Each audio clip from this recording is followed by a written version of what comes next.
অমৃত খোৱা যেন লাগিল। কয় নহয়, অমৃত কোনোবাই খাই পাইছে নেকি?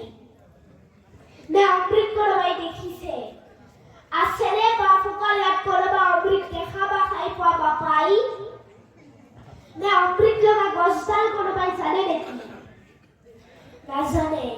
মাত্ৰ শাস্ত্ৰত পাইছো আমি যে ভগৱানে সাগৰ মন্থন কৰোঁতে অমৃত ওলাইছিল আৰু দেৱতাসকলক দিছিল। এই অমৃত ক'ত লাগে জানেনে? মানুহৰ জীৱন বৃক্ষত অমৃত লাগে। অমৃত লগা গছডাল হ'ল মানুহৰ জীৱন বৃক্ষ। আৰু জীৱন বৃক্ষৰ এই অমৃত ফল কেইটা, ভাল ফল কেইটা, মিঠা ফল কেইটা আমাৰ লগত সততে থকা কাম, ক্ৰোধ, লোভ, মৰ্বি, বাদুলি কেইটাই খাই আছে। গুৰুচৰাই এই কাম, ক্ৰোধ, লোভ, মৰ্বি, বাদুলি কেইটাক নাশ কৰাৰ চৰ্ত শুনিবলৈ কৈছে। আৰু নিশা কি চৰে? নিশা চোৰ চৰে, ডকাইত চৰে।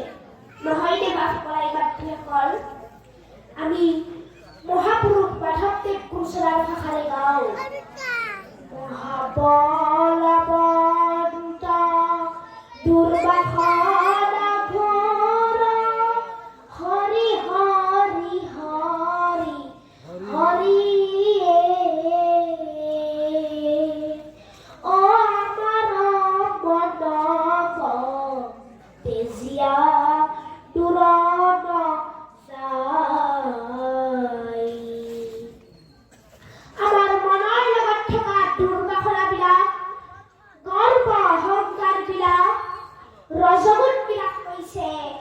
আমাৰ জীৱনৰ চোৰ আৰু ডকাই।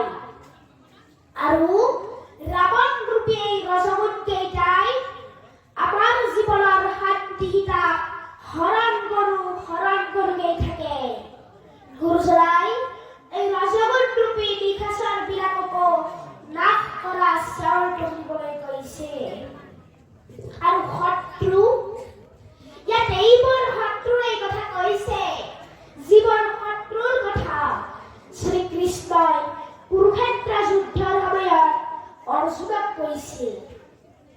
কুৰুক্ষেত্ৰ যুদ্ধৰ প্ৰাক মুহূৰ্তত অৰ্জুনে যেতিয়া সমুখ সমৰত নিজৰ ইষ্ট কুটুম্ব, বংশ পৰিয়ালৰ সকলোবোৰ দেখিলে, তেতিয়া তেওঁৰ মোহ হ'ল আৰু ৰথত বহি পৰিল।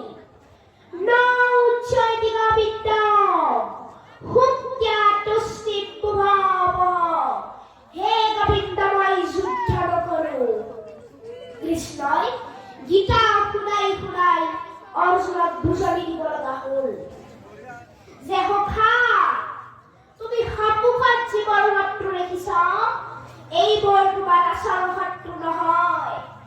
আচল শত্ৰু কেইটা তোমাৰ লগতেই আছে। অৰ্জুন আচৰিত হ'ল। আৰু কিবা শত্ৰু আছে?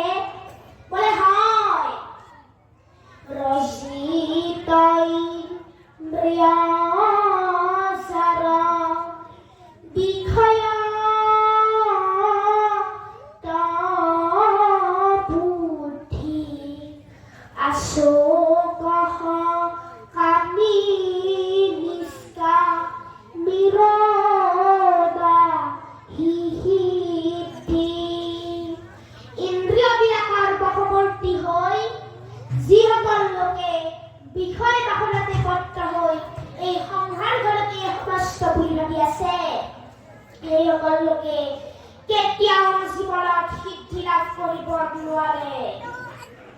গতিকে আমাৰ আচল শত্ৰু হ'ল আমাৰ মন,